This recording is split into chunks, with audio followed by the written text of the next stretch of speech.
religious leaders.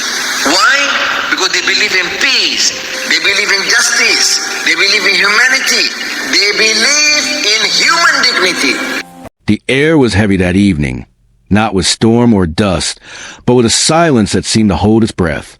The city lights outside flickered in restless rhythm, while inside the quiet hall, two men sat facing each other as though the world beyond their conversation had ceased to exist. IBRAHIM TRAORÉ leaned forward, his eyes burning with intensity that did not come from anger but from conviction, a fire that spoke louder than the words he was yet to utter. ANWAR IBRAHIM, calm and contemplative, waited, as though he already sensed that what was about to be said would travel far beyond the walls of their meeting. "You see," Traoré began, his voice steady, deep and unshaken, "Islam is not what many think it is. It is not merely rituals repeated without thought, nor is it an identity to be brandished like a weapon. Islam is a force, a light, a trust given to humanity to raise it above its own weaknesses. But men, blinded by greed and power, often bury that light beneath the rubble of their ambitions." ANWAR IBRAHIM tilted his head, his gaze sharpened. He had spent decades in political struggle, carrying faith in his heart, while navigating treacherous corridors of power. Yet, there was something in Traoré's words that stirred a different chord. "You speak," ANWAR said slowly, "as if Islam is a river that men have dammed, letting only a trickle flow while the great current is hidden." Traoré's lips curved into a faint smile. "Exactly. A river that could quench thirst, irrigate fields, and cleanse wounds. But it has been chained, redirected, and at times poisoned. Islam was never meant to be caged. It was meant to free mankind from fear, from tyranny, from ignorance. But how often has it been turned into the very chain it sought to break?"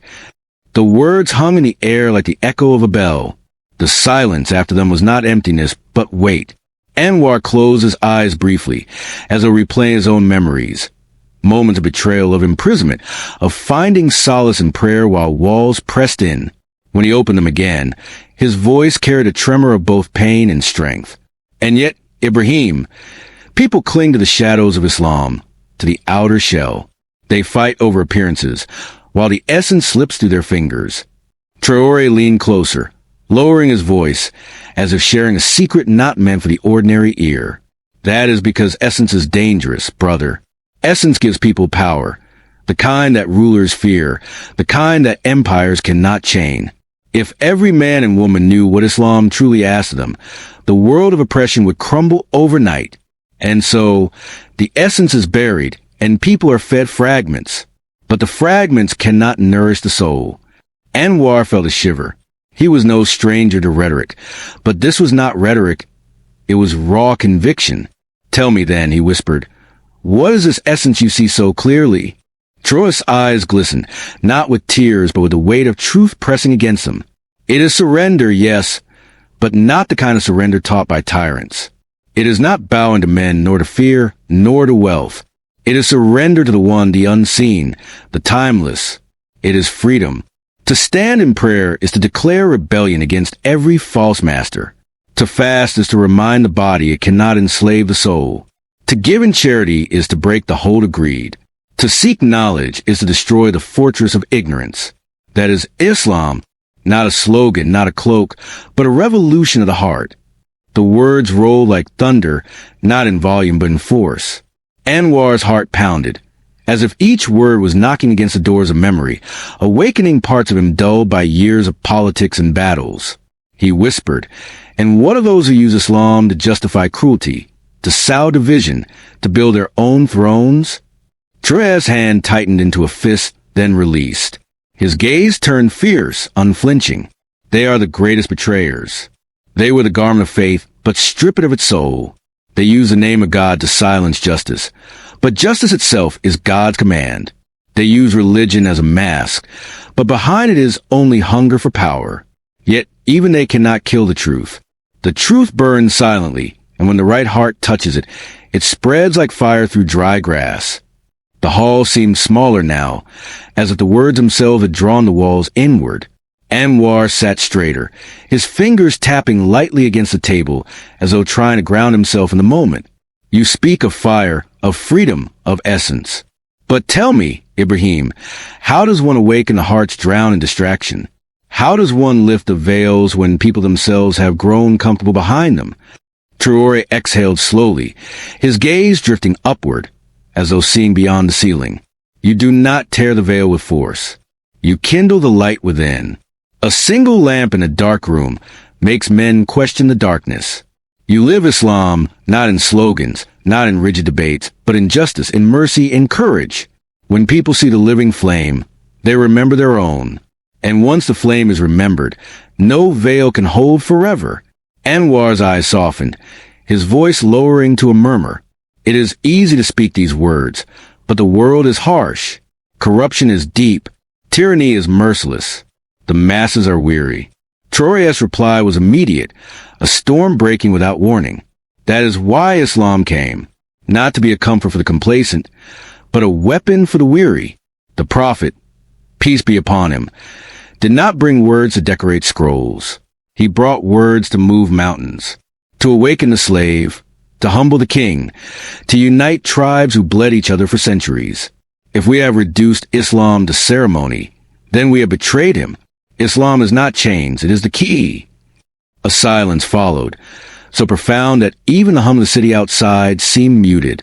Anwar's chest rose and fell with slow breaths. He had read books, delivered speeches, faced interrogations. Yet here, in this moment, a younger man's conviction felt like a mirror showing him something he had half forgotten. You make it sound, Anwar finally said, as if every believer is meant to be a rebel. Traoré smiled, though his eyes still burned. Not against truth, but yes, against falsehood, against injustice, against their own arrogance. Islam is not a lullaby to put men to sleep. It is a call to wake. A man who wakes will always unsettle those who profit from sleep. Anwar's lips curved into a faint, thoughtful smile. And what a peace! Traoré's reply came soft, but with a depth that silenced doubt. Peace is not the absence of struggle, brother. Peace is the fruit of justice. Without justice, peace is only a mask stretched over wounds. Islam calls for peace, yes, but not peace with chains, not peace with lies. True peace comes when truth stands tall, when the orphan is fed, when the widow sleeps without fear, when the tyrant trembles. That is the peace Islam promised. Anwar's eyes glistened, and for a moment, silence carried the weight of prayer. The night grew heavier, though neither man seemed to notice how time had slipped past them.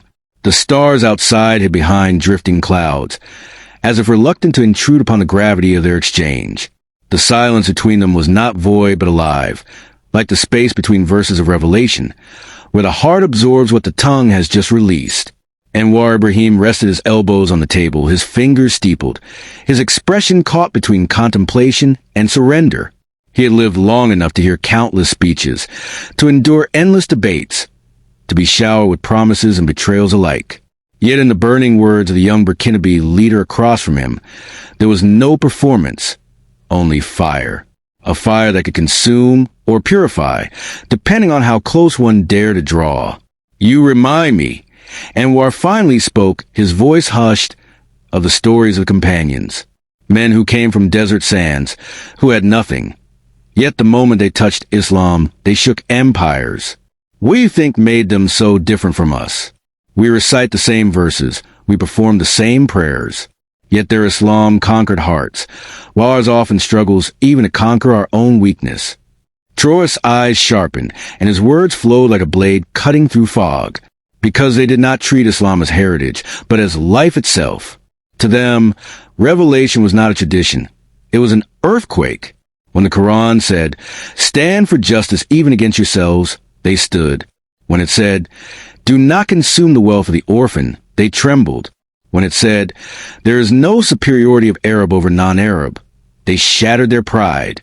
They were not perfect, but they lived as if each word was sent to them directly in that very hour. Tell me, Anwar, how many of us live like that today? The older man exhaled, his shoulders heavy with truth. He knew the answer, yet hearing it spoken aloud struck deeper than silence.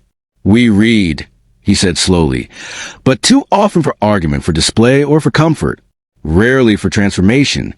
Exactly. Traoré pressed on, his tone unwavering. Transformation frightens us. It means breaking habits, losing privileges, questioning loyalties. So we reduce Islam to rituals and labels. We speak of God with our lips while serving idols of power, wealth, and ego. But Islam will not be reduced. It either transforms or it lies dormant in our hearts like a seed never watered. The early companions watered theirs with tears, with sacrifice, with courage. That is why their Islam lived. The room seemed to shrink again under the weight of his conviction. Anwar leaned back, his eyes glimmering with something between sorrow and hope. If what you say is true, then we have strayed far. Yet I cannot believe the Ummah is lost. Somewhere within us, the seed still lies. Traoré nodded slowly, his expression softening. Yes, it cannot be destroyed. No tyrant's chains, no colonizer's poison, no hypocrite's corruption can kill it. It is the light Allah himself placed within humanity. But the seed will not grow by itself.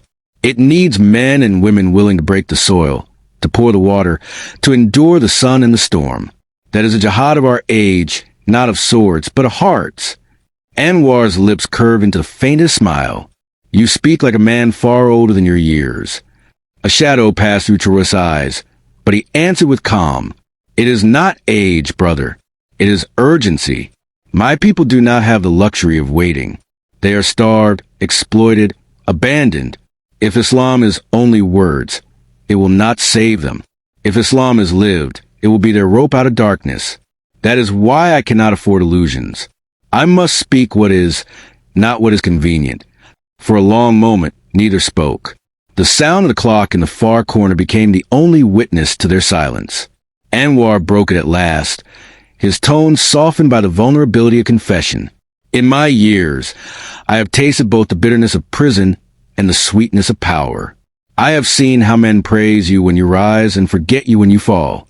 I have seen Islam used to crown tyrants, and I have seen it whispered in the prayers of the oppressed. And now, hearing you, I feel as though the faith I carried in chains have been placed before me again, alive, demanding, restless. It frightens me, Ibrahim. It truly does. Traoré's reply came gently, yet unflinchingly. That fear is a sign you are alive. The dead do not fear. The companions feared too, not of men, but of failing their trust. Fear can be a prison, yes, but it can also be a compass. It shows you where the truth is pressing against the walls of your soul. Do not run from it. Walk into it. Anwar looked down at his hands, the veins marked by time and struggle. His voice cracked, softer now. And if we walk into it, what then? Do you believe the world can still be moved by Islam as it once was? Or have we passed that age forever?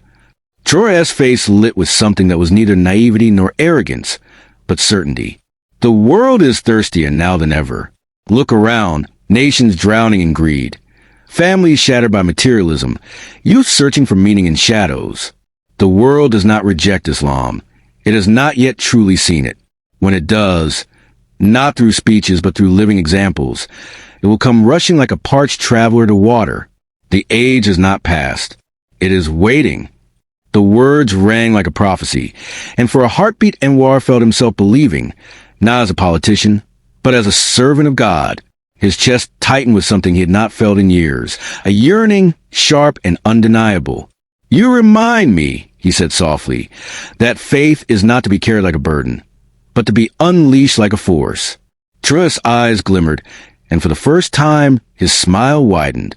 Yes, brother, faith is not a stone tied to our feet, but wings given to our shoulders. But wings and yews grow weak. We must fly again. Anwar let out a long breath, as if shedding layers of doubt. Then perhaps it is not too late. Perhaps the Ummah can awaken, but it will not be easy. The path you speak of will invite resistance, hatred, betrayal. Traoré's expression hardened, yet the fire in his eyes did not waver. When was it ever easy? Did the prophet walk on roses? He walked on thorns, on stones, on blood. Yet he walked. And because he walked, we stand here today with his words on our tongues. If he endured, who are we to seek ease? A profound silence settled once more. This time it was not heavy, but sacred. Two men from different lands and generations sat bound not by politics, not by power, but by something eternal. The walls of the hall seemed to fade, and in their place stood the memory of desert nights, of voices reciting verses under starlit skies, of a faith that had once moved mountains and could yet do so again. At last, Anwar rose slowly, his body weary but his spirit stirred. He placed his hand on Traoré's shoulder, his gaze steady. May Allah preserve the fire within you, Ibrahim, and may He grant us all the courage to live as though His words were spoken to us today, not centuries ago. Traoré rose too, his hand meeting Anwar's, firm and resolute. Ameen, brother, for that is the only way Islam will live. Not in the pages of history, but in the pulse of the present. Their hands lingered, not in formality, but in oath. An oath unspoken yet undeniable. That Islam, alive and untamed, was not a relic of the past, but a call to the future. And though the night outside deepened, within that hall the dawn had already begun.